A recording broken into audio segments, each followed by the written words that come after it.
Hello, I'm Raymond. And I'm Beth. And you're listening to Brother Knows Quest, the podcast where I, your host, introduce my sister to the wonderful world of tabletop role-playing games. You don't have a clue what we're talking about again today, do you? No. Okay, it's this. The 70s. Spirit of 77. Yes. Who's it by?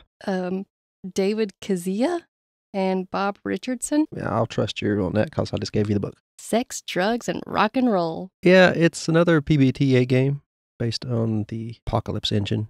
And it obviously has a lot to do with the 70s. It's mainly like a 70s action movie kind of thing. So you kind of get the feel of that from looking at the cover, I'm guessing. What is that guy's name that made the Dusk Till Dawn movie and Death Proof? Of course, you're talking about Quentin Tarantino. Oh, okay. That should be easy to remember. I knew it. But I never do. I know. But it looks like a cover to one of his movies. Yeah, it does. To explain the cover so people know what we're talking about. Well, there's a Statue of Liberty, some helicopters, some afros, some guns. What color are the guns? One is gold. I knew it. And then a lady in a black leather suit, like she's getting ready to karate chop someone.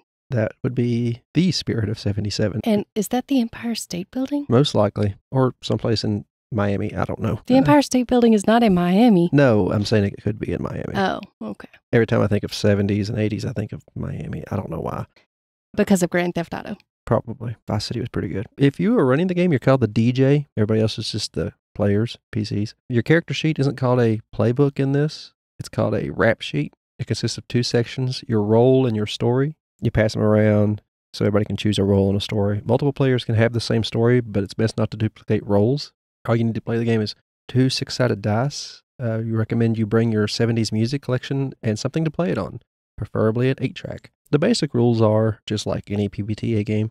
You roll a 10 or higher on 2-sided dice, and you add your modifier from whatever stat you want. And a 10 plus is considered a full success. A 7 to 9 is considered a partial success, and 6 or lower is a failure. And the DJ gets to take action against you. At the bottom of each of these pages, a lot of them have facts about famous people from the 70s. Did you know famous tough guy El Fantismo starred in a series of adventure movies in Mexico, including El Fantismo y Los Lobos Balear. I can't pronounce that. I didn't even realize it was going to be in a different language.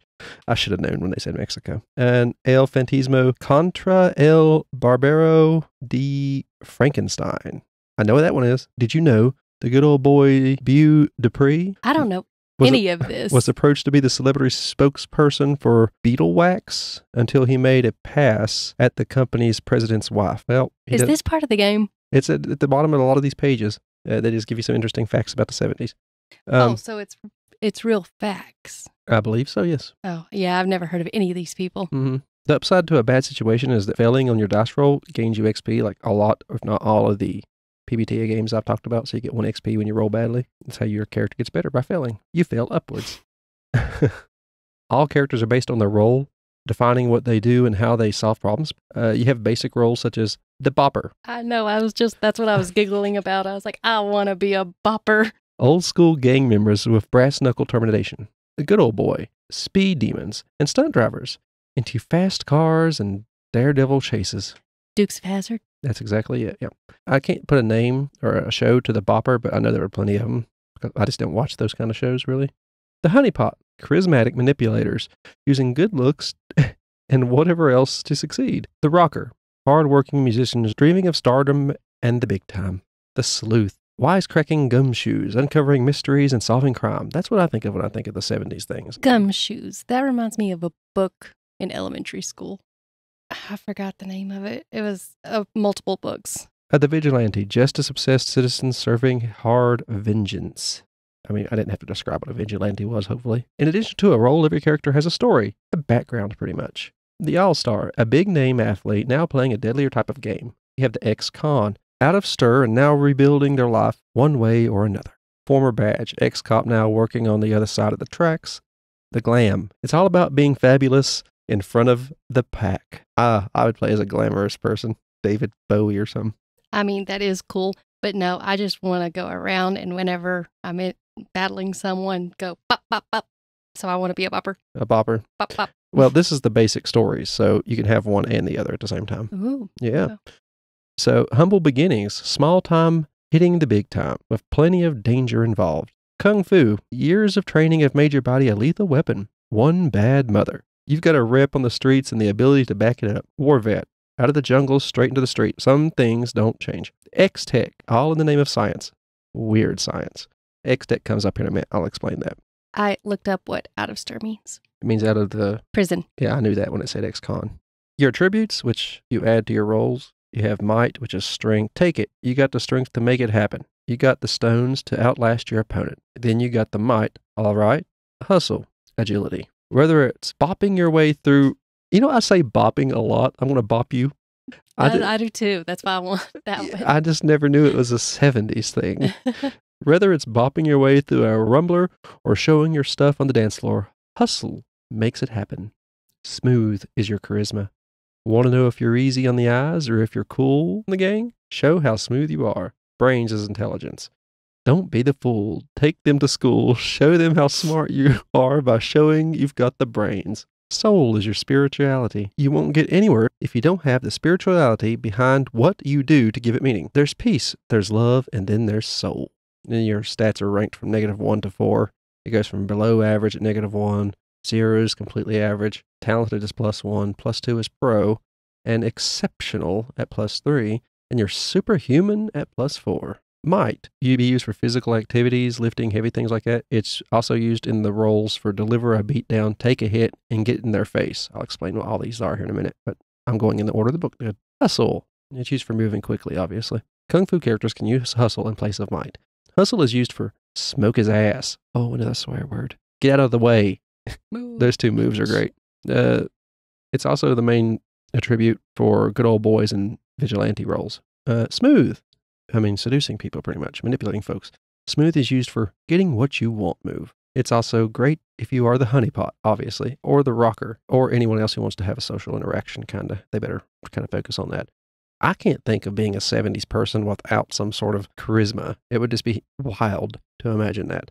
The brains. I don't need to explain what the brains are, but they're used in the moves of scope out the scene, give someone the third degree. It's an important attribute for sleuths and characters who want to be knowledgeable or aware of their surroundings. It's also important for people who want to use X-Tech. Soul. When acting creatively, performing a song, spiritual pursuits, soul is used for free your mind. Soul is most important to the rocker role, but is useful to anyone who wants to be creative and self-aware. Rely completely on luck to accomplish your task, kind of thing. And the basic moves. Deliver a beatdown. Used to trade blows with somebody. Smoke their ass. Used to shoot somebody. I could have guessed that one. Take a hit or get out of the way. Used to avoid damage. Keep your cool. Used when you need to deal with a difficult situation or a dangerous situation. It's not covered by any other moves. Get in their face. Used to get something from someone through force or threat of force. Give someone a third degree. Used to interrogate someone. Free your mind. Used to contemplate the current situation and find a solution. Free your mind, dude. Getting what you want. Used to get someone to do what you want by trading leverage, such as sex, money, or favors. Wow. They're just upfront about it, didn't they? Scope out the scene. Used to investigate a scene or a situation. Help a brother out. Used to assist a teammate. Those are your basic moves. Oh, also, another did you know? Before getting thrown out of high school, Colin Mackie McGregor was an all-star wrestling champion in the state. He can occasionally be seen using half Nelson and full Nelson holds while leading the Stall Hill Casuals in a rumble. I don't understand any of these. None. Yeah. No. I know these names, but I don't know. I don't know I can't the put a names. face to them or anything. I'm out of touch with pop culture. What it's like living and working in 77, because I covered those playbooks, because unlike most of the PPTA games I got, this one has a setting, so I can talk about the setting. In the 77, cash is king. Most people pay for everything with cash. There is no debit cards or ATM machines. Only big department stores accept credit cards. If you want to cash your paycheck, you boogie down to the local branch of the First Bank of Santo Domingo. And get the teller to count out the 20s. Or you can pay for large purchases with personal checks or cashier's checks. Prices have changed dramatically since the 70s. Well, since 77. Official figures, the prices of something in 77 tends to be about a quarter of what it would currently cost. Even with the advent of X-Tech, digital electronics are still brand new in 77. Electronics tend to be expensive, bulky, and power-hungry, with a cost of up to double what they cost today. I know this is mostly true.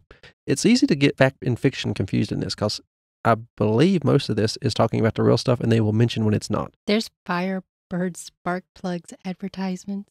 Yeah, they have like 70s ads in this thing. The five and dime mom and pop shop, local owned businesses had yet to be swallowed up by big name grocery chains and shopping centers. In the big cities, small grocery corner shops or bodegas provide one-stop convenience shopping for the neighborhood block. The Christmas wish book is called out in this book as well. With internet still about 20 years away, online shopping was inconceivable in 1977. Instead, people would shop from home via massive department store catalogs that arrived in the mail each year from Sears and Roebuck, Montgomery Ward, or the in-game example, Bonafede's department store. It's Bonafedes. Everything from pajamas to ping pong tables could be ordered from these catalogs. And I remember getting those when they would show up down at my aunt's house. And I'd flip through them and want something like an ant farm. Oh, so it was pretty much those catalogs that they would send every month, and you would order cool stuff out of it. They weren't every month. They were every year, and they were like 1,000 pages, like a phone book. Oh, no, then I'm thinking about it. It had the different thing. entire Sears and Roebuck inventory in it. Oh. Back in the day, you could order entire houses out of those when Sears and Roebuck first got big. They were too big to fall for a long time, Sears and Roebuck. Didn't they fall? Yeah. Oh, yes, they did. Kmart and them went together. I can't say as I miss it. I miss going to Kmart. Consumer technologies. In the 70s, things were a bit different. You need to remind your players that payphones instead of cell phones, gas station road maps instead of GPSs, 8-tracks instead of CDs or MP3s, drive-up bank tellers instead of ATMs, unleaded gasoline had only recently been introduced in 75, microwave ovens were brand new and are introduced commercially in 76. No, I can't be living like that. You expect me to go talk to bank tellers every day? Yeah. You expect me to... What was some of these other things? No CDs, just 8-tracks. Oh, yeah, I can't do that either. Unleaded gasoline. You had lead in everything until then, pretty much. Yeah, it's okay. Just in I'll the take air. my cancer like a man. Nope, it's just brain problems. It's okay. Both the first mainstream personal computer and mainstream video game console went on sale in late 1977. Okay. So no video games really, for the most part. You had, I guess, arcades. I think they did, if the 70s show is correct. Okay.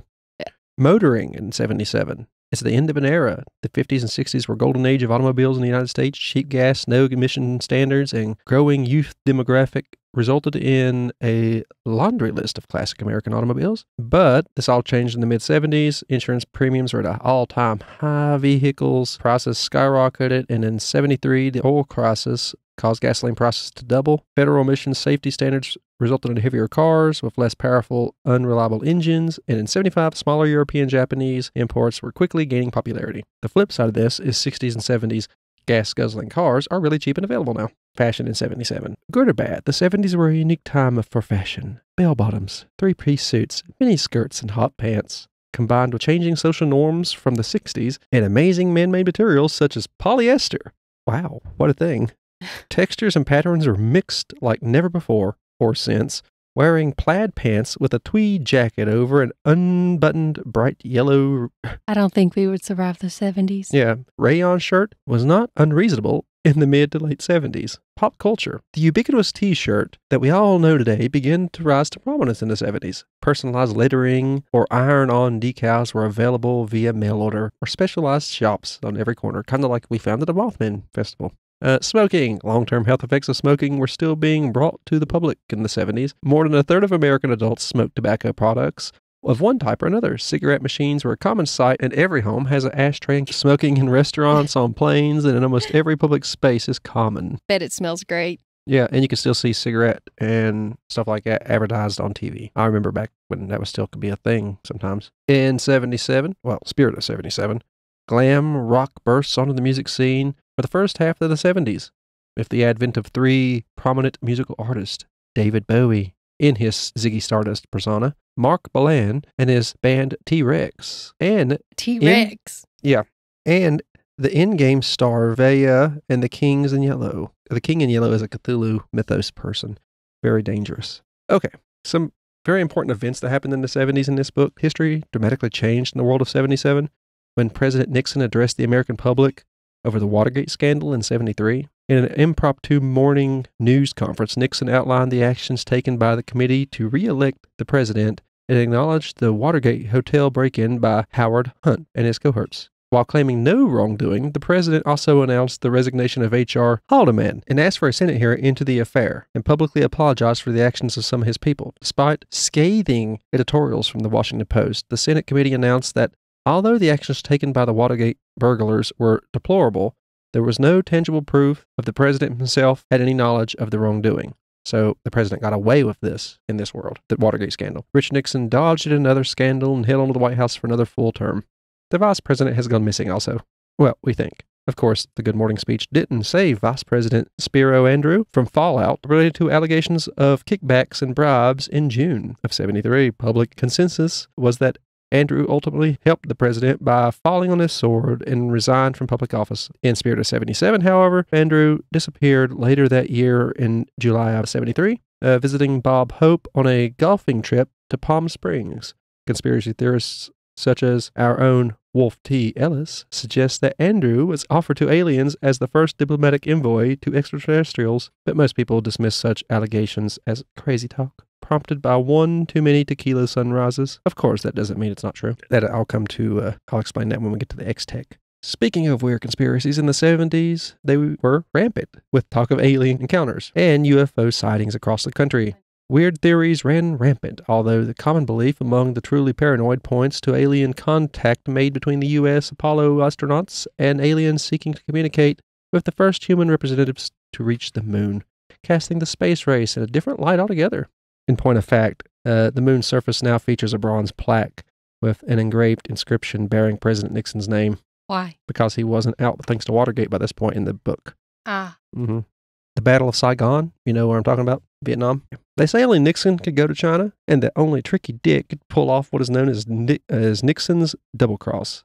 At the Saigon embassy in '75, although the U.S. North and South Vietnam and the Viet Cong signed a ceasefire agreement in 1973, tensions ran high until '75 with the scheduled evacuation of the Saigon embassy. Other than key White House staffers, no one expected the 6th Special Force Group, aka the Lazarus Unit, which decimated the North Vietnamese army and its sympathizers within the city walls. How they appeared within city limits without a trace is still considered one of the great mysteries of the conflict. Since then, Vietnam has maintained an uneasy peace with the city of Saigon under United States protection, while the remainder of the country has unified under the People's Republic. Saigon has, in effect, become an American outpost, and it's all classified, nobody in or out. Well, it's a classified zone. The whole story isn't classified, otherwise we wouldn't know about it. Nixon finished his second term, leaving Gerald Ford a straight shot to the White House. In '76, over a little-known peanut farmer from Georgia, Henry Kissinger is the National Security Advisor, while Nixon reportedly still calls the shots as Secretary of State. So Nixon's technically still in charge here because he never retired. He's doing it from behind the scenes. But here's the important part of the whole thing, other than the odd Nixon staying around and somehow we kept Saigon. The history of the future. X-Tech is considered the wave of the future. No one is 100% sure where X-Tech came from, although the government may have classified information that explains the origins. There are dozens of theories. X-Tech comes from space aliens who are trading the advanced technology for assistance with their plan to colonize Earth. X-Tech is from an ancient civilization. X-Tech comes from the future. X-Tech is the secret U.S. government program that was developed as part of the global defense against communism. People who know about the Cold War, that is more believable. Of course, it is so weird that even it is out there. That's why I call it X-Tech. In '73, NASA launched the first orbiting space station, Skylab. It had a workshop and a few things, a solar observatory on it. Skylab would eventually re-enter and burn out in Earth's orbit in the late '80s, maybe sooner. But with the advent of X-Tech in our world, and by our world I mean the Spirit of '77 world, NASA scientists have been able to correct the station's orbit and maintain a steady trajectory around the planet, keeping it in orbit for a much greater period of time. Since then, NASA and the U.S. government have been working on the next step in space exploration, an actual permanent base on the surface of the moon nicknamed Moon Base Roanoke. I think they doomed it from the start. You don't want to name something Roanoke, especially if it's a colony. Would you name your first moon base Roanoke? After the Roanoke colony? Yeah. Absolutely not. No, me neither. That's like having a ship and naming it Titanic. Yeah. Titanic 2. The global threat now is Arcana. In this book, there is a big bad that isn't just communism. There is a organization of, well, a crime syndicate pretty much calling itself Arcana. They span the globe. They have 4 divisions: the Sword, trained mercenaries available for hire for both short and long-term operations; the Wand, scientific division skilled in reverse engineering stolen or captured X-Tech; the Pinnacle, skilled black book financiers involved in money laundering; and the Cup, the manufacturing and distribution of illegal narcotics and pharmaceuticals. Arcana's leader is still a mystery, but they have the nickname Delphi. The intelligence community gave him that nickname. Delphi has a habit of predicting calamities likely perpetrated by Arcana itself. Well, duh. But really, that's all I got to talk about. This is a wild little game, isn't it? It also has an expansion, as well as a few missions here and there. There's things like, I think the main book, the one you have in your hand, has like a starter mission in the back, or maybe a few. But the Wide World of 77 is a expansion for Spirit of 77. It has Jurassic Parking Lot, The Kaboom Show, Diamonds Are Whenever. These are kind of like James Bond names and famous movies names. Mm-hmm. But it also adds a few more roles you can have, like the gonzo journalist, a newspaper reporter, or photojournalist, war correspondent, and any other type of journalist who gets in the thick of things. You have the bounty hunter, skip tracers, repo men, insurance investigators, or anyone else skilled in hunting down people. I would love to be an insurance investigator. Did you really break that ankle? What happened to your house? How did it burn? What about your restaurant? It burnt too? Mm-hmm. Okay. The stuntman, Hollywood stunt performers, daredevils, grease monkeys, mechanics, technicians. Then you have the specialists, doctors, scientists, explorers, or highly trained individuals with a specific job set of skills. Then you also have new specialty roles. You have you could turn your glam into a warrior. Some say it's smoke and mirrors. Their power comes from smoke and mirrors. A bit of misdirection. They also have the Kung Fu Master. We all know what that is. Do I need to explain that one? It's a new role you can play as. You also have King of the Ring, which is like a literal wrestler. And the secret agent, like you're a spy. And the Guardian Angel. You could target a certain area to thoroughly vindicate and begin the uphill climb to clean those city streets. So it's like a more localized vigilante. They're more specialty roles. A lot of these are like the other ones, but more specialty. Then you have new stories like the Holy Roller. Who cares if it rains or freezes, as long as you got that plastic Jesus. Holy rollers, or at least claim to be, inspired by the concepts of salvation, righteousness, and devotion to the greater belief. I would love to play like a 70s holy roller, just in general. Oh, and you have the Visitor. You're from a faraway place like Mars or Alpha Centauri or Atlantis, not of this world. So you have a lot of options. And you can be a nature boy or girl. I'm pretty sure that's just a hippie. And they have new stuff in this book about different tricks the DJ can use, different moves. It's a nice little expansion. If you get Spirit of 77, I'd recommend getting Wide World of 77 as well. I got it the same day. I also should say that you can only get these on DriveThruRPG that I know of. So all my links will be for DriveThruRPG. They will be affiliate links as well. So if you buy it, we'll get a little percentage of that. That'd be nice. Beth, now you had thoughts. Just a funny little thing that I thought about the good old boy moves. One of them is till the tires fall off. When you're behind the wheel of a vehicle, it will continue performing fully until it receives 5 harm. After receiving 5 harm, the car literally falls apart the next time you come to a complete stop. Oh, that's like a famous scene out of so many comedy movies, isn't it? I like that. I just figure you park in the whole car, just like, that would be a hilarious moment. Yeah.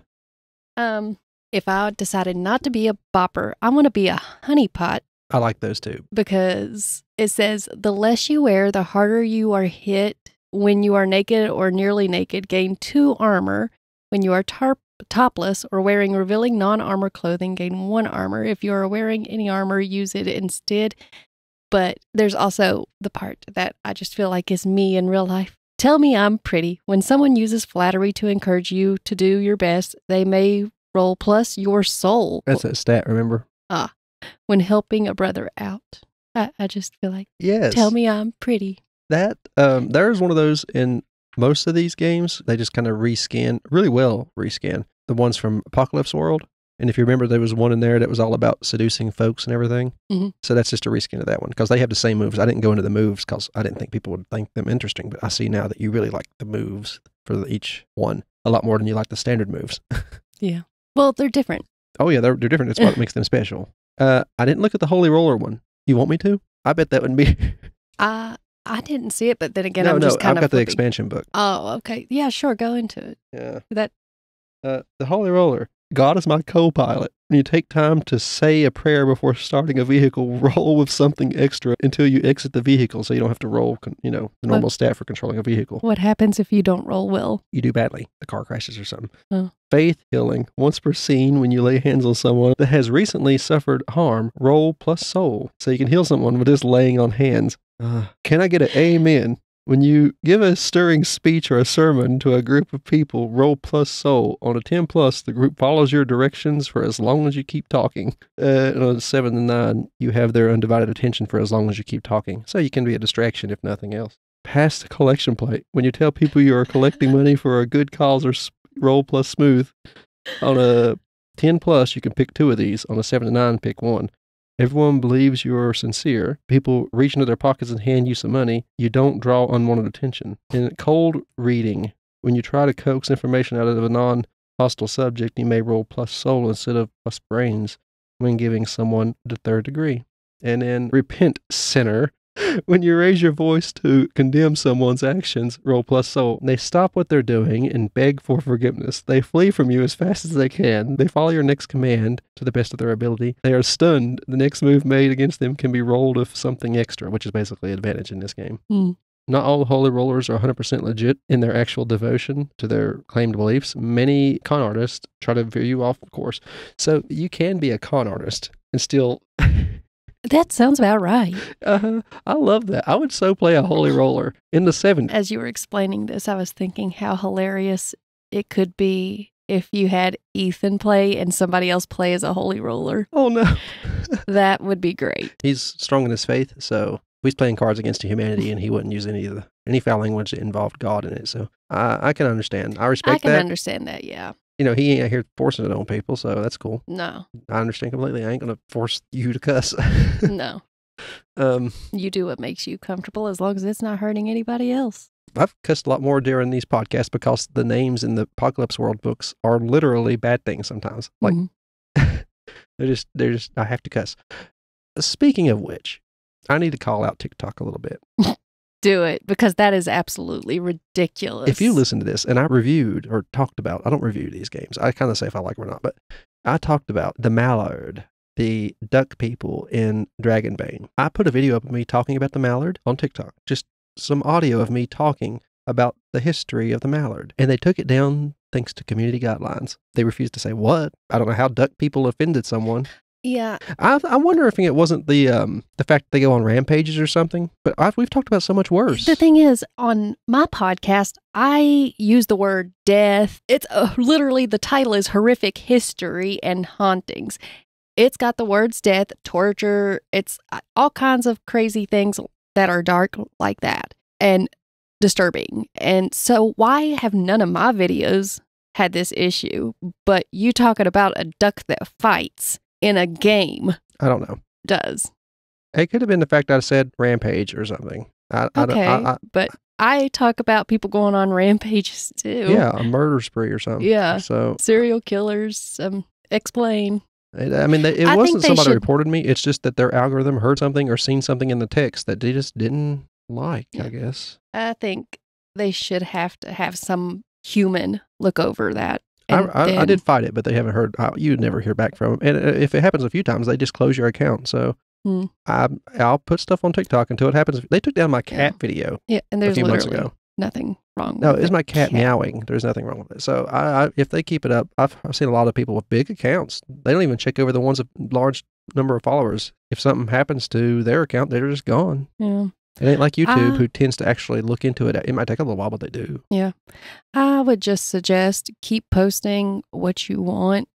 And if they decide to kick you off, then no, they won't kick me off. 2 more videos, I'll just leave. I don't care. 2 more videos and I'm gone. I've put the number down. I've got it saved in my notes to check mark. Just 1 and 2. Yeah, I don't blame you. Because I'm not spending time making these things just for someone to pop them down because the algorithm don't understand what it is. There's that.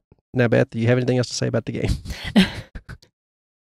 I like the inspiration lists that it has in the back where it says, use this for inspiration. Yeah, I thought about using that, but I figured when I said the 70s action movie, most people would know what I was talking about. I like the Rocky Horror Picture Show. Oh my God, that's on here. I do love it. What would that be? The honey, oh my goodness, you play as Dr.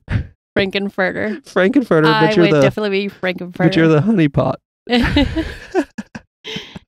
And then seducing everyone. Like as soon as combat starts, you take off your. I'm just sweet transvestite. I've got less clothes on, so I'm really well armored. Distract them. Oh, imagine that honeypot working with a Baptist preacher. This game could be so wild because a lot of the comedies come out of the 70s too. Yeah. And there's also Dazed and Confused. I've watched it a couple times, but it's okay. I watched half of it. It's not great. It's not bad. It's okay. Yeah, it's not my cup of tea. Saturday Night Fever. I only watched it once. I didn't much care for it. I don't think I did watch it. There was also Starsky and Hutch in here. That's the one I couldn't remember. I love Starsky and Hutch. And see, I think of them more than Dukes of Hazzard. Yeah, that one's also in here. But the thing about Starsky and Hutch is I prefer the newer one with Snoop Dogg in it. I love Snoop Dogg in movies. The Snoop Dogg makes that movie. You know, all the famous pimp scenes from the 70s, comedy movie, or I think of the pimp from Norbit. You could put him in the 70s and he was just fine. Yes. That'd be another one I'd want to play as. I don't really have an affinity towards the Dukes of Hazzard. I didn't watch a lot of it. That's another one of those. I liked the newer version better. I watched it, but I only watched it once in my entire life. And the old ones I watched whenever somebody else put it on, but I don't remember anything about it besides the car that caused so much controversy lately. It also has a top 20 songs list. What's the top 20? Well, no, what's the top 5? Give me 5 off the list. Well, let's see here. I got to flip to the page. Okay, so the first song of the top 20s in 1977, which I have downloaded, is Rod Stewart, Tonight's the Night. It's going to be all right in parentheses. I like the song. I really do. Yeah. But if you listen to it, it kind of sounds pedophile-ish. Yeah. Yeah. A little bit. And then I've never heard of Andy Gibbs. I Want to Be Your Everything. Emotions. Best of My Love. Barbara Streisand. Love Theme from A Star Is Born. Hot Angel in Your Arms is number 5. And then, let's see. 11 is Casey and the Sunshine Band. I'm Your Boogeyman. Oh, yeah. Margaritaville is number 14 by Jimmy Buffett. Oh, R.I.P. Jimmy. Yeah. Okay. Do you have any other thoughts? No. Okay. Well, thank you for your thoughts. Beth, would you play this? I didn't ask you. The whole purpose of this is to ask you if you'd play it. If I got to play as a honeypot. Play as a honeypot all you like. Or a bopper. Okay. Well, if you like the game, I'll put the Drive-Thru RPG link. You can get it printed out on demand, or you can order the PDF, which I did both, because usually on Drive-Thru RPG, they will let you order the print and PDF for the same price as just the print. I like that. There'll be affiliate links. Also, any social links we have, they'll be in the Linktree link in the description. So you just click on that and it'll show you all the links. We'll have our YouTube channel in the Linktree, all that. You have our website that takes you to the rest of our podcasts, and the other podcasts we have in the Gruesome Gaming Group, which is our podcast network, is Leveling Duo. It's a podcast I do with my friend Dakota about video games we like. I just talked about Fallout. Last few episodes that he's talked about a lot of really good RPGs in the PlayStation 2 era. We have Horrific History and Hauntings. Everything about it is in the name. My sister and I do it. She tells me about horrible things. Or lately we've been talking about Mothman stuff and Appalachian stuff, like murders or hauntings, or just weird events, terrible things like the collapse of the Silver Bridge in Point Pleasant, West Virginia. Also, some Men in Black showed up. If you want to leave a review for any of these, do it on YouTube or on the podcast app of your choice. And if you want to contact us, any of the social links, and just message us in the Linktree. Instagram, Twitter, all that. Thank you for listening. If you got this far, I've been Ramey. And I'm Beth. And this has been Brother Knows Quest. Goodbye.